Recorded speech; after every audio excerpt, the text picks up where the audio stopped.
বিসমিল্লাহির রহমানির রহিম। বন্ধুরা, নূরজাহান কিচেন থেকে তোমাদের স্বাগতম। আজকে আবার একটি নতুন ধরনের রেসিপি করব বন্ধুরা। তাওয়া চিকেন। মুরগি তো অনেকভাবে রান্না করেছি, অনেকভাবে তোমরাও খেয়েছো বন্ধুরা। তাওয়া চিকেন এটা হয়তো আমার করা হয়নি, আজ প্রথম আমি এই তাওয়া চিকেনের রেসিপিটা করব বন্ধুরা। যাই হোক বন্ধুরা, সেই জন্য আমি ফ্রাই প্যান বসিয়ে দিয়েছি। ফ্রাই প্যানে বেশ কিছুটা পেঁয়াজ কুচি দিয়েছি, সামান্য একটু বাদামি কালার করার জন্যে। তারপরে আমি মাংসটাকে ছোট ছোট করে কেটে নিয়েছি। কেটে নিয়ে আমি বন্ধুরা এটাকে ঠিক করে রেখেছি। সেজন্য আমার লাগবে হলুদ, মরিচ, আদা, রসুন, জিরা, ধনিয়া এবং গরম মশলার গুঁড়া, গোটা গরম মশলা ইত্যাদি। তাহলে দেখো আমি আদা রসুন বাটাটা দিয়ে দিয়েছি।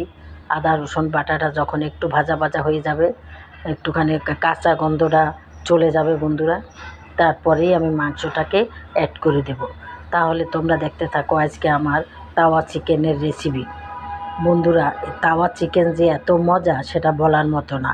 রুটি দিয়া এবং পরোটা দিয়ে, নান দিয়ে, পোলাও দিয়ে, ভাত দিয়ে খেতে দারুণ মজা হয় বন্ধুরা। একবার করে খেয়ে দেখবা, এক ফোঁটাও পানি দেব না বন্ধুরা। এই এই শুধু পানি ছাড়াই এটা রান্না হবে। দেখো আমি এখন মাংসটা ছোট ছোট করে কেটে রেখেছিলাম, পরিষ্কার করে ধুয়ে রেখেছিলাম, সেইটাকে আমি অ্যাড করে দিলাম। এখন আমি আদা রসুন পেস্টে দিয়ে ভালো করে কিছুক্ষণ মাংসটাকে ভেজে নেব। এপিট ওপিট করে সুন্দর করে ভেজে নেব। বন্ধুরা, তোমরা যদি আমার এই রেসিপিটা দেখো, অবশ্যই একটা লাইক দিয়ে দেখবে বন্ধুরা। আর তোমরা দেশ ও দেশের বাইরে যারা থাকো, তোমাদেরকে জানাই অনেক অনেক ধন্যবাদ। কারণ তোমরা অনেক দূরে থেকেও আমাদের কথা মনে রেখেছো, আমাদের রেসিপি দেখো বন্ধুরা। ইন্ডিয়ার ভাই বোনেরাও আমার রেসিপিগুলো দেখে, আমি সেজন্য খুবই আনন্দিত, খুশি। আমিও তাদেরগুলো দেখি, কমেন্ট করি, সাবস্ক্রাইব করি, সব কিছুই করি বন্ধুরা। লাইক তো প্রত্যেকটাই দেই বন্ধুরা, তোমরা খেয়াল করবে। আমি প্রত্যেকটা দেওয়ার চেষ্টা করি বন্ধুরা, যতক্ষণ আমার সাধ্যে কুলায় আমি অতক্ষণ দেই বন্ধুরা। যাক, তোমরা আমার কথা স্মরণ করবে, আমিও তোমাদের কথা স্মরণ করব। এখন বন্ধুরা আমার মুরগিটা ভাজা হয়ে গেছে। এখন আমি যে মশলাটা রেখেছিলাম সব সেটাকে ঢেলে দিলাম। হলুদ, মরিচ, জিরা, ধনিয়া, গরম মশলা, আদা রসুন তো আগেই দিয়েছি।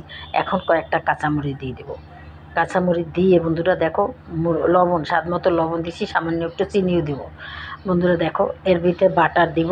বাটার আমি কিছুটা বাটারও দিয়ে দেবো বন্ধুরা। ধনিয়া পাতাও দেয় অনেকে, কিন্তু আমি মাংসের ভিতরে ধনিয়া পাতাটা পছন্দ করি না, তাই আমি দিই না বন্ধুরা। এখন আমি আবার ঢাকনা দিয়ে কিছুক্ষণ রাখবো। দেখো আমি এক ফোঁটাও পানি দেবো না, বাটারটা দিয়ে দিয়েছিলাম বন্ধুরা। ক্যামেরা অফের সময় আমি ভুলে বাটারটা দিয়ে দিয়েছি বন্ধুরা। বাটারটা দিলেই এটা টেস্ট বাড়ে, স্বাদ বাড়ে, তাই। এখন বন্ধুরা দেখো আমি শুধু এটা দিয়েই ভাজবো, ভেজে নেব। কারণ এটা পানি দিলে এটা সেই স্বাদ থাকে না এবং এটার চেহারাও নষ্ট হয়ে যায় বন্ধুরা, তাই। যাই হোক, তোমরা একবার করে খাবে, তাইলে দেখবে তোমরা হয়তো জানো, তারপরেও আমার বলার আমি বলছি, তোমরা একবার যারা যারা জানো না তারা একবার করবে, আমার কথা মতন একবার করবে বন্ধুরা। তাহলেই বুঝতে পারবে যে কি এই রেসিপি কেমন লাগে বন্ধুরা।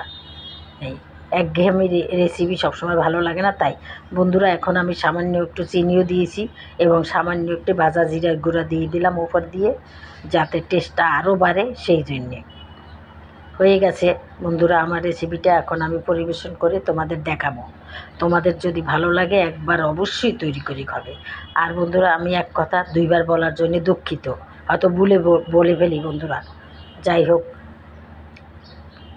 তাহলে দেখো বন্ধুরা আজকে আমার রেসিপিটার আসল রূপ তোমাদের কেমন লাগে। দেখো, দেখতেই কত সুন্দর, খেতে যে কি দারুণ হবে সেটা বলার মতন না বন্ধুরা। তোমার যদি ভালো লাগে তোমরা এভাবে রান্না করে খাবে। আর যদি বেশি ভালো লাগে তাহলে অবশ্যই আমাকে একটা লাইক দেবে, আমার চ্যানেলটাকেও সাবস্ক্রাইব করে দেবে এবং শেয়ার করে দেবে। আমাকে সামনে এগিয়ে নেওয়ার চেষ্টা করবে তোমরা, তাহলেই আমি সামনের দিকে যেতে পারবো। তাহলে বন্ধুরা রাখি, তোমরা যে যেখানে আছো দেশ ও দেশের বাইরে, তোমাদেরকে জানাই অনেক অনেক ধন্যবাদ। তাহলে আজকের মতো রাখি। আসসালামু আলাইকুম, খোদা হাফেজ।